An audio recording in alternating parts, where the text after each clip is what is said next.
Combien rapporte la DeFi? C'est la question que vous posez tous après avoir cliqué sur cette vignette. J'ai fait l'expérience pendant 1 an, j'ai laissé travailler des stablecoins, du DAI tout simplement, et je vais vous révéler ça en fin de vidéo. Et cette expérience a été réalisée sur Aave, une plateforme décentralisée, une plateforme où vous pouvez déposer des cryptos, que ce soit par exemple de l'Ether ou des stablecoins, du USDC par exemple, et vous pouvez les faire travailler à taux rémunérateur. Et de la même façon, vous pouvez aussi emprunter, mais ce n'est pas le sujet de la vidéo. Voilà, vous arrivez sur cette application et par défaut, vous êtes sur la blockchain Ethereum. Mais si vous voulez utiliser d'autres blockchains, pas de panique, il y en a énormément. Voilà, elle s'affiche sous vos yeux. Vous avez par exemple Base, Arbitrum, Polygon, Gnosis, BNB Chain. Il y en a environ une quinzaine. Il y en a pour tous les goûts. Pour commencer à l'utiliser, rien de plus simple. Il faut se connecter à la plateforme.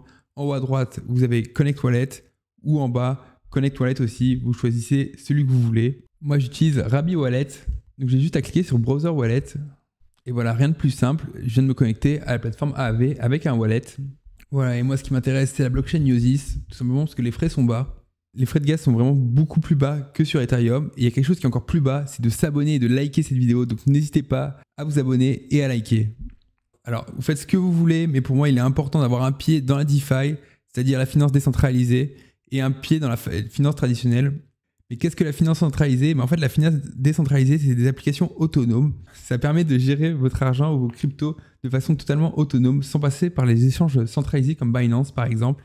Et Aave est l'une des plateformes les plus populaires.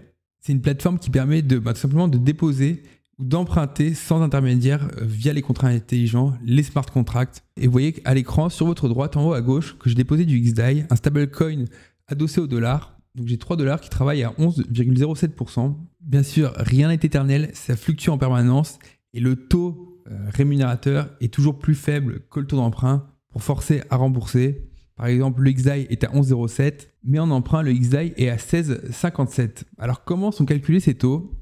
Pour ça, rien de plus simple. Vous avez juste à cliquer sur le logo, par exemple, de n'importe quelle crypto-monnaie, stablecoin ou autre.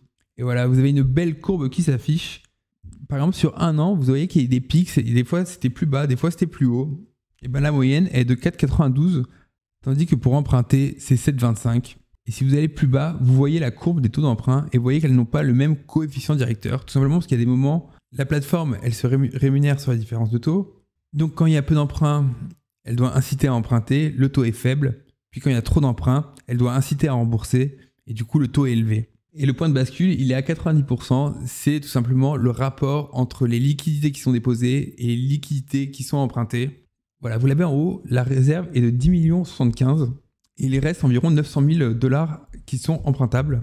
Et si on fait le rapport des deux fois 100, on devrait tomber sur les 92% qu'on a vu en bas. Voilà, 9,81 divisé par 10,74, ça nous donne 91%. Si je ne vous mets pas fois 100, vous n'allez pas tout comprendre, mais voilà.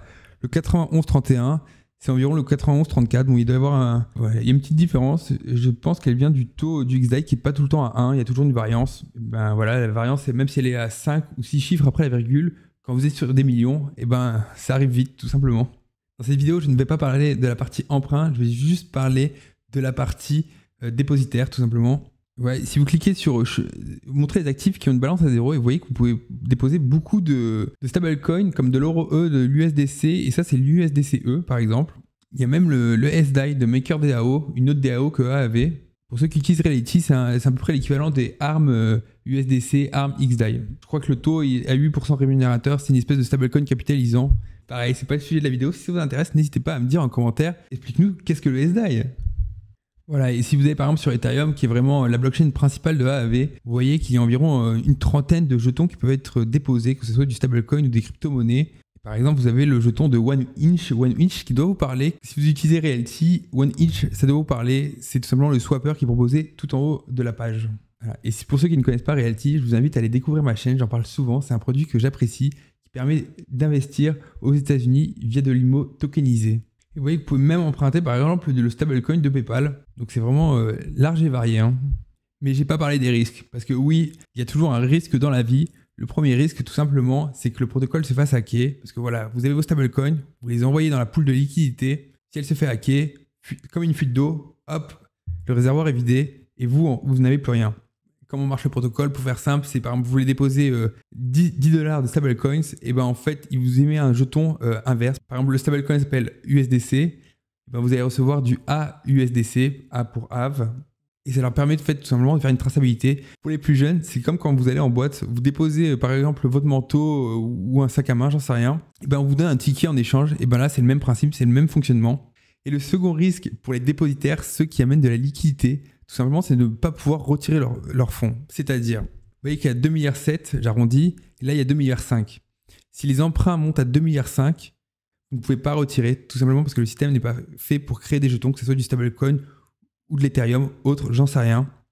Donc ça, c'est vraiment les deux risques pour moi principaux à garder en tête. Si vous en voyez d'autres, n'hésitez pas à me les mettre en commentaire, je serais ravi de les explorer. C'est beau tout ça, mais combien ça rapporte hein? C'est quand même pour ça que vous allez cliquer. Et ben, je vais vous révéler ça. Voilà, en toute transparence, vous pouvez cliquer sur View Transaction. Et vous voyez que le 13 décembre 2023, j'ai déposé 3,49 DAI sur la chaîne Polygon et sur le protocole AAV. Et je n'y ai jamais touché. Et aujourd'hui, j'ai 3,76. Et ben, on va calculer le taux annuel. À 3,76$ moins ce que je déposais, 3,49, divisé par 3,49. Alors pourquoi 3,49 et pas 3,50? Même moi, un an après, je ne saurais pas vous l'expliquer. Voilà, et on fait un fois 100, ça fait 7,7% annuel. Ce qui est plutôt pas mal par rapport au livret A ou autre. Mais contrairement au livret A, n'oubliez pas que sur AAV, il y a un risque, les deux risques que je vous ai évoqués plus précédemment. Bien sûr, ça c'est du brut. Voilà, on dit souvent qu'on ne part pas dans la tombe avec tous ces billets. Et ben c'est pareil, on ne part pas dans la tombe avec tous ces stablecoins. Il faudra un jour les dépenser, être soumis à la fiscalité. Et ça, je ne peux pas vous répondre. Ça dépend de votre situation, de votre résidence fiscale. Voilà, c'était une petite présentation sur DeFi. Si ça vous a plu, n'hésitez pas à mettre un like, un petit commentaire. Et je vous dis une bonne journée à tous. Allez, ciao!